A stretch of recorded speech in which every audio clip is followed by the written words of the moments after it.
Well, many of you who enjoy this channel love classic vehicles, and those classic vehicles certainly span many different years. But one of the things that I wanted to just put out there for debate is a discussion about what is really the best year for American-made vehicles. Now, some people are going to say perhaps a year in the 1950s, some may say a year in the 1960s, maybe even a year in the 1970s. I doubt that anybody is going to nominate a year in the 1980s. In fact, I would say the nadir of the American automobile industry really occurred probably in the early 1980s, maybe around 1980, 1981. But let's talk about what was really the best year for American automobiles. Now, from my perspective, I would bracket my favorite years for American cars to a few, let's say, years overall. Starting with, on the oldest end of the spectrum, 1957, because that was the year that Chrysler introduced the so-called new forward-look cars with those beautiful thin roofs, gorgeous designs that really set the industry on a pace to develop many exciting-looking vehicles. That's probably the early point for me. On the other opposite end of the spectrum, I would likely say that 1971 perhaps represents the lattermost year that I would select as a potential year for nomination. And why is that? Well, 1971 saw a lot of new vehicles coming out of the marketplace. Ford had an all-new lineup for 1971. General Motors had an all-new lineup for 1971. But in 1971, Ford, as well as Chrysler, also had the final years of their high-compression V8 engines.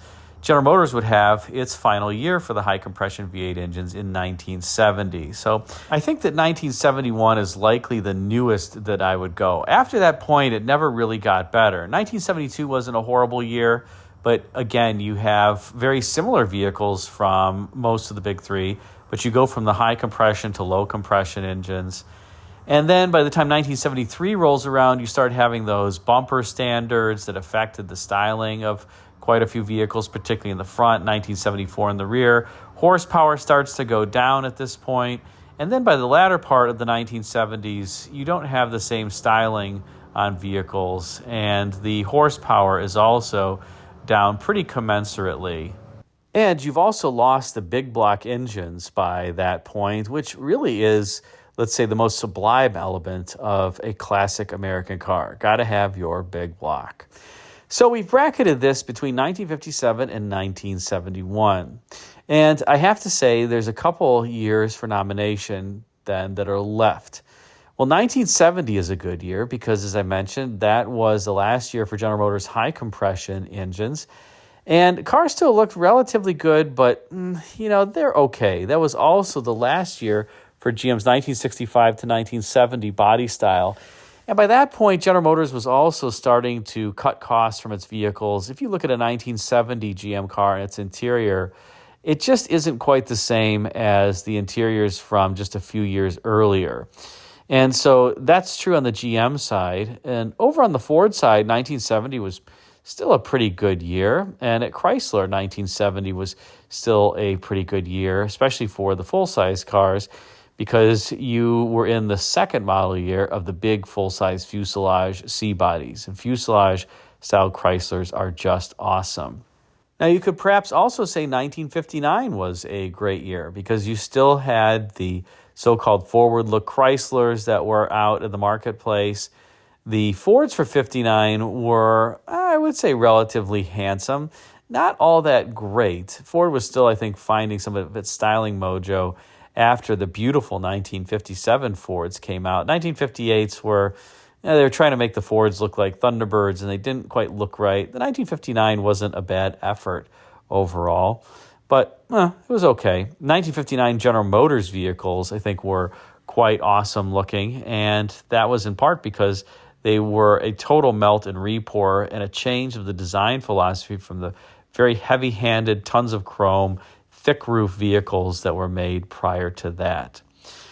But if I had to put my nomination for the best year for American cars, it would have to be, 1965. Now, why 1965? Well, first of all, the styling was great. 1965 represents the first year for General Motors introducing its new full-size vehicles. And the full-size cars during that era, whether you take a look at this gorgeous Chevrolet Impala for 1965 with the all-new styling, really upscale styling, particularly the front end with a rather intricate grille and a beautiful front form, so different from the 1964 Chevrolet that, at least to my eye, looks like it ran into a brick wall, just has a very flat front end. Although the 64 is handsome. You have the beautiful Chevrolet, the Pontiac for 1965s are gorgeous. All of the 1965 Pontiacs won Motor Trend Car of the Year. The full-sizers are gorgeous. Of course, the Tempest and the GTO were also great lookers. So the Pontiac lineup was stellar. Oldsmobiles also, the Oldsmobile Starfire for 1965, one of my favorites. Fantastic looking vehicle. Buicks for 1965 were also great looking, particularly the Wildcat. And Cadillac, this was the first year of the stacked headlamp Cadillac, very muted, understyled, tasteful design. 65 Cadillacs, again, are one of my all-time favorite vehicles. So at the General, the styling was great. At Ford also, it was all new too. You had the first year of the stacked headlamp Fords, and 1965 was the inaugural year for the LTD. It would also, partway through 1965, be the inaugural model year for the Caprice. So the Fords, I think, were absolutely fantastic, not only on the outside, but on the inside, that LTD interior with all of the beautiful door panels and seats and even lamps in the door panels. They really took a Ford and turned the interior into something that was akin to a Lincoln. The Mercurys for 1965 were also great-looking vehicles, a little bit boxy, but still pretty stellar. And then over at Lincoln, you had, of course, you're kind of partway through the run of the Continental. And a few years before the Continental Mark III would be introduced, but the Continental was still a good-looking car for 1965. Then over at Chrysler, you had the first year really that Elwood Engel was able to express his design philosophy at Chrysler. The 1964s were really the last of the Virgil Extra era. In fact, Engel really was trying to do as much as he could. Chrysler didn't have enough money to revamp the lineup for 1964. So if you look at the side as an example of this 64 New Yorker, you notice that Engel had put little, let's call them fins, to top off the quarter panel to disguise from the side view that the deck lid actually had this tapering slope to it, which he hated. And so his solution was to just redo the quarter panel with those little fins on it so that you wouldn't see it from the side. If you walk around to the back end of the car or see it from the rear three-quarter view, of course, you notice that. But for 65, Engel was able to get his styling that he finally wanted. And I think in particular, the 1965 Chrysler 300 has to be one of my favorites, or the whole, like the top of the line Chryslers as well. The Newport, the New Yorker, with that barreled side, the big shoulder, just fantastic looking. Of course, on the inside, you have the redo of the Astrodome instrument panel as well for 1965.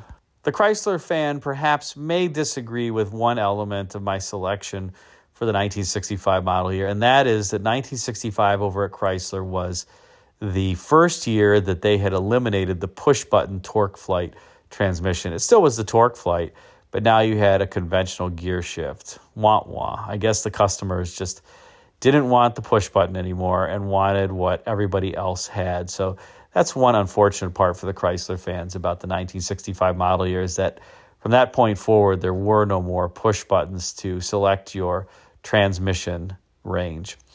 In any case, the Chryslers, as I mentioned, I think are fantastic looking. The Plymouths also went to the stacked headlamp look for 1965 and were rather handsome. And even the Dodge Monaco didn't have the stacked headlamps, but I think the Monaco and that roof, that beautiful Chrysler roof with that kind of fake carriage bow in it during these years, was just a fantastic looker. To me, at least, the front end of the 65 Monaco looks a little bit like a 1960 Ford, which is another one of my favorite vehicles. But regardless, the Chrysler lineup was pretty cool. And I have to say, over at American Motors, if we want to pick them, 1965 wasn't a bad year either. Of course, 1965 would be the inaugural year for an infamous AMC vehicle. That would be the Marlin. Some people love it, some people hate it. It was never meant to have that high of a roof and was never meant to be that big of a car. But AMC's CEO at the time, Roy Abernathy, sat in the back seat of the Marlin and just demanded that there be enough room to wear a hat. And that pushed the roof line up and gave it a bit awkward proportion, unfortunately, for the designers. But I still think the Marlin is overall a pretty cool vehicle. So we've talked about the exterior styling. I also have to say that 1965 was a great year for interiors. We already mentioned the LTD being the upper end trim of the Ford Galaxies and how beautiful the interior was there. The Chevrolet Caprice as well, a fantastic refresh of the Impala interior. But other General Motors vehicles had beautiful interiors too. The Cadillacs for 1965, like the Fleetwood with the real wood door panels, just rich and gorgeous looking. Chrysler, as I mentioned, with the reintroduction of the Astrodome instrument panel. Again, just super rich and beautiful interiors before cost cutting would really come into vogue in just a few years. And then, of course, you have what's under hood. 1965 was a great year for engines under hood. This was pre-emissions. Everything was still running high compression. Well, at least if that was the engine that you wanted and you didn't get a lower priced economy car. But you could get high compression engines in many different vehicles. They were often standard, even ones with two barrels. Like at General Motors, you had Pontiac with its 389 two-barrel V8 standard, and the Catalina as an example. In Oldsmobile, you had 425 cubic inch V8s that had two-barrel V8 standard. Buick, you still had their great nailhead V8 in 1965. Cadillac, you had the 429 cubic inch engine for 1965. By the way, the 65 Riviera also has to be one of the most beautiful vehicles ever, too, from a styling standpoint. And that was the last year of the first generation Riviera that ran from 1963 all the way through 1965. And over at Chrysler, of course, you had the 426 Hemi by this point, the extreme powerhouse of an engine. And this was the second model year for it. It was introduced in 1964. You did not yet have the Chrysler 440, but you had a very stout 413 cubic inch V8. So Chrysler also had some excellent engines and transmissions during this time frame too. So for me, 1965 is that pinnacle of exterior and interior styling, of engines and transmissions. You have pretty good brakes by this point too. Most vehicles still did have drum brakes in the front, of course, drum brakes in the rear, but they were pretty good drum brakes by this point. They were finned. In some cases, they were oversized as well. Of course, Buick had its exclusive aluminum finned drum at this point. Pontiac had its 8-lug wheels. And overall, I would say the brakes are pretty good by this point, despite the fact that they're drums. So you get the decent braking, great power steering, and all the creature comforts were available by this point too, including air conditioning, of course, power steering, power windows, power brakes, power seats. Some of those things have been around for a while, but automatic temperature control was also available on many General Motors cars for 1965. 1964 was the inaugural year that it was on Cadillacs, but by 1965 you could get it on many different GM vehicles. So you're also getting to the point that many creature comforts and conveniences were readily available. So for those reasons, I would have to say that 1965 is the best year for American cars. But what do you think? Put a comment in the comment section and let me know. Perhaps I'm forgetting something, but for me, this is the zenith of American vehicles. Thanks again for watching.